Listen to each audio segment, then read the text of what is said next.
You ask Tiger to solve.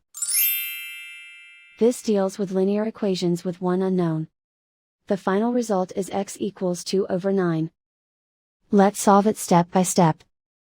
Simplify the expression. Break up the fraction.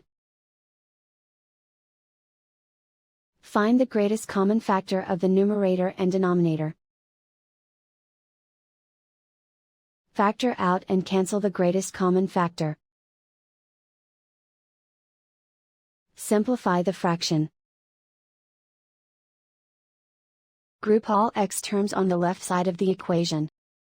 Subtract 7x from both sides. Group like terms. Simplify the arithmetic.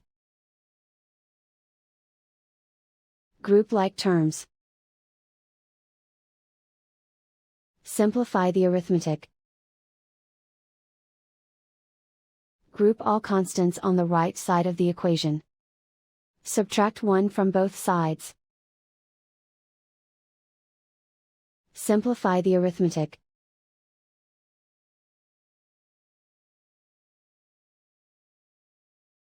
Isolate the x. Divide both sides by -9.